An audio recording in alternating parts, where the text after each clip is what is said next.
Balurghat super speciality হাসপাতালে ভুল injection, অসুস্থ একাধিক প্রসূতি, মৃত্যু এক সদ্যজাত মায়ের। বাম ও বিজেপির বিক্ষোভ। ভুল ইঞ্জেকশন দেওয়ার ঘটনায় চাঞ্চল্য ছড়ালো বালুরঘাট সুপার স্পেশালিটি হাসপাতালে। শুক্রবার রাতে হাসপাতালের প্রসূতি বিভাগে ইঞ্জেকশন দেওয়ার পর হঠাৎ করেই অসুস্থ হয়ে পড়েন অন্তত 8 থেকে 10 জন প্রসূতি। জানা গিয়েছে, ইঞ্জেকশন নেওয়ার পর তাদের অনেকের শরীরে কাঁপুনি, শ্বাসকষ্ট ও প্রবল অস্বস্তির উপসর্গ দেখা দেয়। অভিযোগ উঠেছে, এই ঘটনার জেরে মৃত্যু হয়েছে এক সদ্যজাত মায়ের। ঘটনার পর উত্তেজনা ছড়ায় হাসপাতালে। রোগীর পরিবারদের দাবি, প্রতিবাদ করলে তাদের হাসপাতাল থেকে বের করে দেওয়া হয়। খবর পেয়ে রাতেই হাসপাতালে ছুটে আসেন জেলা মুখ্য স্বাস্থ্য আধিকারিক ডক্টর সুদীপ দাস, একাধিক চিকিৎসক ও পুলিশ আধিকারিকরা। দুজন অসুস্থ প্রসূতিকে নিয়ে রাতেই সিসিইউতে স্থানান্তর করা হয়। গোটা ঘটনা তদন্ত শুরু করেছে হাসপাতাল কর্তৃপক্ষ। ঘটনার প্রতিবাদে শনিবার সকাল থেকেই হাসপাতালে বিক্ষোভ দেখায় বাম ও বিজেপি কর্মীরা। যদিও সুপার অনুপস্থিত থাকায় তারা কোনো স্মারকলিপি জমা দিতে না পেরে খালি হাতে ফিরে যান। সাধারণ রোগী ও তাদের পরিবারদের মধ্যে এই ঘটনার পর আতঙ্ক ছড়িয়ে পড়েছে। প্রশ্ন উঠছে, কিভাবে এমন গাফিলতি ঘটলো রাজ্যের অন্যতম গুরুত্বপূর্ণ এই সরকারি হাসপাতালে? দেখুন, গত পরশু দিনের ঘটনা, গতকাল সেটা আরো ভয়ানক রূপ নেয়। বালুরঘাট হসপিটালে প্রসূতি মায়েরা ভর্তি আছে, তাদেরকে কোনো ইনজেকশন বা কিছু একটা দেওয়া পড়েছে, তাতে 8 জন প্রসূতি মা আর হঠাৎ ভাবে শ্বাসকষ্ট সহ বিভিন্ন সমস্যার সম্মুখীন হয়। তার মধ্যে সম্ভবত গতকাল একজন মারা গেছে। হসপিটাল কর্তৃপক্ষ কিভাবে হলো, কেমন ভাবে হলো, তারা এখনো ক্লিয়ার করছে না। কিন্তু রোগীর আত্মীয় স্বজন, যারা রোগীরা ভর্তি আছে সিসিইউ, তাদের সঙ্গে ঠিকঠাক দেখা করতে দিচ্ছেন। পরিষ্কার বক্তব্য, কোনো ইনজেকশন প্রয়োগে এই ঘটনাটা ঘটেছে। কি ইনজেকশন সেটা ছিল, সেটা হসপিটালে কিভাবে পৌঁছালো? এর আগেও ভারতীয় জনতা মহিলা মোর্চার নেত্রী বালুরঘাট হসপিটালে পেট ব্যথা নিয়ে ভর্তি হয়েছিল। ভালো রুগীটা, একটু সমস্যা ছিল, কিন্তু হঠাৎ করে রুগীটা মারা যায়। পরিবারের লোকের বক্তব্য এবং পরবর্তীতে ডাক্তাররাও স্বীকার করেছে যে ইনজেকশনটা দেওয়া ঠিক হয়। তো এরকম কোনো জাল ওষুধ, জাল ইনজেকশন এই বালুরঘাট হসপিটালে এসে পৌঁছাচ্ছে কিনা সেটা নিয়ে একটা ঘটনা আছে, সম্ভবত কোনো একটা চক্র চলছে। সেই জন্য বালুরঘাট হসপিটালের সুপারের কাছে এবং হসপিটাল কর্তৃপক্ষের কাছে এই ঘটনা কি ঘটনা, এর পূর্ণাঙ্গ তদন্ত এবং ওই রুগীদের যারা এখনো সিসিইউতে আছে তাদের অবস্থার যদি অবনতি ঘটে, সঙ্গে সঙ্গে অন্য কোনো ব্যবস্থা করা, এই পুরো ব্যবস্থা যাতে হয়। যদিও আমাদের জেলাতে এখনো পর্যন্ত মমতা বন্দ্যোপাধ্যায় বা তৃণমূল নেতৃত্বরা মনে করেননি যে এখানে একটা মেডিকেল কলেজ হওয়া উচিত। মেডিকেল কলেজ নেই, শুধুমাত্র একটি নামে মাত্র হসপিটাল আছে। সেখানে চিকিৎসা ব্যবস্থা, তলানিতে ডাক্তার, নার্স থেকে শুরু করে ওষুধপত্র, এগুলো নিয়ে প্রচুর গড়িমসি আছে। তো আমাদের ভারতীয় জনতা পার্টি এই বিষয়টা পূর্ণাঙ্গ আর খোঁজ খবর রাখছে এবং রোগীদের স্বার্থে, এলাকার স্বার্থে ভারতীয় জনতা পার্টির কার্যকর্তা কর্মীরা আগামী দিনে আন্দোলন করবে এবং সুপারকে, সিওএসকে এর পুরো জবাব দিতে হবে যে কি হয়েছিল, আসল ঘটনা কি, এবং পূর্ণাঙ্গ তদন্ত করাতে হবে এবং যারা এর সঙ্গে দোষী হিসাবে যুক্ত থাকবেন তাদের উপযুক্ত ব্যবস্থা গ্রহণের জন্য ভারতীয় জনতা পার্টি দাবি করছে। Thank you. তাদেরকে একটা ইঞ্জেকশন দেওয়া হয় এবং ইঞ্জেকশন দেওয়ার পরে তারা শ্বাসকষ্টজনিত বিভিন্ন তাদের প্রতিক্রিয়া দেখা যায় এবং তাদেরকে সিসিইউয়ে শিফট করতে হয়।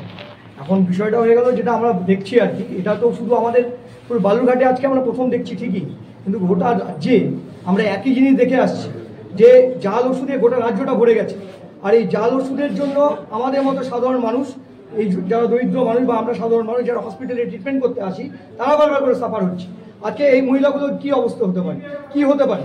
আমরা দাবি করছি যে অবিলম্বে যে সমস্ত মহিলারা আজকে ভর্তি আছেন তাদেরকে সর্বোচ্চ ট্রিটমেন্ট দিতে হবে।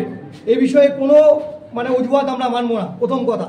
2 নম্বর কথা হচ্ছে যে জাল ওষুধের সঙ্গে যুক্ত যারা আছেন তাদেরকে যথাযোগ্য শাস্তির ব্যবস্থা করতে হবে।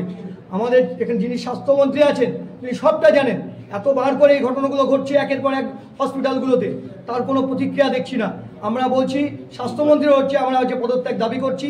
পাশাপাশি আমরা দেখলাম গোটা দেশ এবং গোটা রাজ্য আপনারা দেখেছেন যে নির্বাচনের আগে যেভাবে এই ঔষধ কোম্পানিগুলোর কাছ থেকে বিজেপি বলুন তৃণমূল বলুন এরা কোটি কোটি টাকা নিয়েছে এই ঔষধ কোম্পানিগুলির কাছ থেকে, তার ফলে আজকে এই সমস্যাগুলো দেখা যাচ্ছে। জাল ওষুধে আজকে মার্কেট ভরে গেছে। কোনো সরকার, রাজ্য সরকার বলুন বা কেন্দ্র সরকার বলুন, তাদের কোনো ভ্রুক্ষেপ নাই। আমরা সাধারণ মানুষ যারা প্রতিদিন এইভাবে সম্মুখীন হচ্ছি এবং নিপীড়িত হচ্ছি। আমরা আসছি, আজকে ডেপুটি সুপারের কাছে এসেছিলাম, সুপার সাহেব নেই, ডেপুটি সুপারের কাছে এসেছি, উনি নাকি মিটিংয়ে গেছেন। আজকে আমরা তাদেরকে কোনো ডিস্টার্ব করবো না, এটা ঠিক, কিন্তু তার সঙ্গে কথা না বলে আমরা এখান থেকে যাব না। আমরা এখানে বসে থাকবো, তিনি আসবেন, আমরা কথা বলবো, আমাদের বক্তব্য আছে, তাকে জানাবো। কি বলে আমরা সরকারি হাসপাতালে জাল ওষুধ কি করে আপনি বলতে পারবেন? ওনার হাত থেকে আসছে, এটা তো চিফ মিনিস্টার সব জানেন, উনি জানেন না? যাদেরকে টাকা দিচ্ছেন নির্বাচনী বন্ডে, যাদের কাছ থেকে টাকা নিচ্ছেন, সেই নির্বাচনী বন্ডের টাকা যদি খেতে হয় এরকম জাল ওষুধ অনেক বাজারে ঘুরে বেড়াবে। আমরা বলতে চাই যে অবিলম্বে সেই স্বাস্থ্যমন্ত্রীরও এক তদন্তের মধ্যে আসা উচিত এবং তার পদত্যাগ হবে। ওষুধের নমুনা কি মানে পরীক্ষা করতে অবশ্যই পরীক্ষা তো করতেই হবে, পরীক্ষা না করলে তো আসল সত্যটা বেরিয়ে আসবে না। তবে আমাদের পরিষ্কার ধারণা একই ঘটনা যখন ঘটেছে 8 থেকে 10 জন মহিলার, সুতরাং এর মধ্যে জাল ওষুধের বিষয়টা থাকছেই, এটা আমাদের পরিষ্কার মনে হচ্ছে। দাদা কিছু আর রুগীর আত্মীয় স্বজনের কাছে খোঁজখবর নিতে সুপারের কাছে, সুপার পালায় বেড়াচ্ছে, জানি না সুপার কোথায় গিয়েছে না। আজকে এখানে শহীদ করে আর স্বাস্থ্যমন্ত্রীর শহীদ সভাতে গিয়েছে, আমরা বুঝতে পারছি না। আজকে যারা মারা গেলেন তারাও শহীদ হলেন, কি চলছে এটা? আমরা আজকে শুধুমাত্র কোনো বড় বিক্ষোভ করছি না এই কারণে যে হসপিটালে আরও কয়েকজন মৃত্যুর সঙ্গে পাঞ্জা লড়ছে, তারা সুস্থ হয়ে বাড়ি ফিরুক, আমরা তার জন্য কামনা করছি। সেই জন্য আমরা চাইছি না ডাক্তারদের কাউকে হসপিটালে আর এই সময় কোনো ডিস্টার্ব করতে, কিন্তু এর আমরা পূর্ণাঙ্গ তদন্ত, এই সরকারের তদন্ত হবে না। ডাক্তারবাবু বলছে তদন্ত হলেই বেরোবে, কি বেরোবে? তদন্ত এরা করবে, এদের তদন্ত দিয়ে কিছুই বেরোবে না। আমরা চাই সেন্ট্রাল এজেন্সির দ্বারা তদন্ত করতে হবে, তার সঠিক বেরোবে। স্পষ্ট প্রমাণিত যে একাধিক রুগী যারা মারা গিয়েছে, পুরো পশ্চিমবাংলায় যা ঘটনা ঘটছে, জাল ওষুধ, জাল ইঞ্জেকশন, আমরা মনে করছি এখানেও একই ঘটনা ঘটছে। ডাক্তারবাবুরা মুখ খুলছেন না, ডাক্তারবাবুরা সব জানেন। আমি ডাক্তারবাবুদেরকে আপনাদের মাধ্যম দিয়ে অনুরোধ করব যে আপনারা মেরুদণ্ড সোজা করুন। আপনারা মানুষকে বাঁচানোর জন্য ডাক্তারি প্র্যাকটিস করছেন, তাদেরকে সেবা করা আপনাদের কাজ, কিন্তু আপনারা জেনে শুনে যদি এইরকম ওষুধ প্রয়োগ করেন তাহলে তাদেরকে মৃত্যুর মুখে ঠেলে দিচ্ছেন আপনারা, এটা দুর্ভাগ্যজনক। আমি আজকে যে দুজন মা মারা গিয়েছে, তার যে বাচ্চা সন্তান, আজকে সে কি অপরাধ করেছিল যে জন্মাবার পর তার মাকে হারাতে হলো? আজকে এই খুনি মুখ্য আর স্বাস্থ্যমন্ত্রীর জন্য আজকে দুটো শিশু, আজকে তৎতাজা শিশু, তাদেরকে সদ্যজাত মাকে হারাতে হলো। এর দুর্ভাগ্যজনক বিষয়, এটারও তদন্ত হওয়া দরকার। এই স্বাস্থ্যমন্ত্রীর তদন্ত করে এর কঠোর দৃষ্টান্তমূলক শাস্তির ব্যবস্থা করা দরকার, কেননা এভাবে চলতে পারে না বাংলায়। আজকে উনি একদিকে মানুষকে শহীদ করছেন, আর একদিকে এই টাকা নিয়ে গিয়ে আর শহীদ দিবসে আর তিনি মস্তি করবেন, এটা বাংলায় চলতে পারে না।